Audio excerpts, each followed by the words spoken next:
Imagine walking through a thick, rainy forest, and then suddenly stepping out into a dry, sun-baked desert.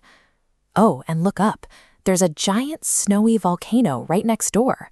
How could one place have all of these at once?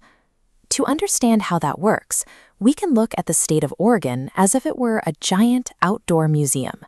Every region is like a different room to explore. Right at the front door, we find the state's famous mascot. Oregon is known as the Beaver State, named after these busy animals that shape the local streams and ponds by building dams. On our tour today, we'll walk through rooms filled with ancient history, extreme geography, and the everyday culture of the people who live there.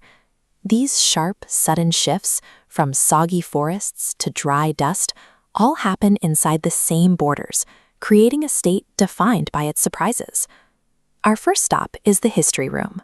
The story of Oregon begins thousands of years ago with the native peoples who built thriving communities along the region's coasts and riverbanks.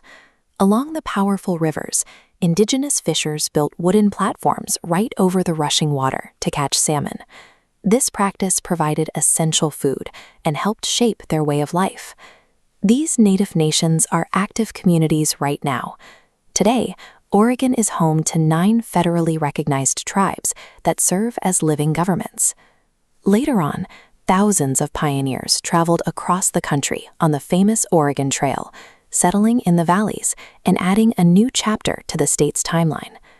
Today, Oregon's identity is a layered mix. It blends ancient, ongoing traditions with the histories of those newer arrivals. Now let's walk into the geography room. In the west, you have the mild, wet air of the Pacific Ocean and thick green forests. But travel inland and you hit the Pasquay Mountains, towering high with massive snowy peaks like Mount Hood. Cross over those snowy mountains and the rain stops. You enter eastern Oregon, a vast, dry desert covered in wild, golden sagebrush. Between the mountains, you'll find the Columbia River Gorge. It's a canyon so huge that you can watch a massive barge travel right down the middle of the river. And then there's Crater Lake. Thousands of years ago, a volcano actually collapsed in on itself, leaving behind a giant rocky bowl that filled with incredibly deep, bright blue water. Because the land changes so much from the rainy coast to the dry desert, the plants, the animals, and the people who live here have to adapt in very different ways. Those different landscapes shape the daily lives of the people. City dwellers in busy neighborhoods share the state with rural ranchers working under wide open skies. To make decisions for everyone, they send representatives to Salem, the state capital. You can easily spot the Capitol building by the bright golden statue shining on top. It's also where the state officially recognizes its natural symbols, like the western meadowlark, a bird known for its bright yellow chest and beautiful song. They also honor the Chinook salmon, the official state fish. This powerful fish swims from the ocean all the way up the rushing rivers, playing a crucial role in the ecosystem. These choices make perfect sense. Oregonians selected state symbols that directly reflect the wild, natural landscapes surrounding their cities. In our final room, we see how people actively use these natural environments to work, from growing crisp pears and hazelnuts in the valleys to harvesting timber from the vast forests.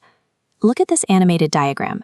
It shows an evergreen tree transforming into a glowing computer microchip. This illustrates a region in Oregon known as the Silicon Forest, a major hub where engineers design advanced computer technology. When the work is done, the state loves to get outside and move. In cities like Eugene, you will find modern stadiums packed with fans cheering on competitive track and field runners. This combination of high-tech innovation and a love for the rugged outdoors reflects deep independence, a state that tries to move forward in its own way. It's captured in the motto, "She flies with her own wings." Whether designing a new computer chip, running on a track, or exploring a high desert canyon, that independent motto is an open invitation. In Oregon, you can forge your own unique path.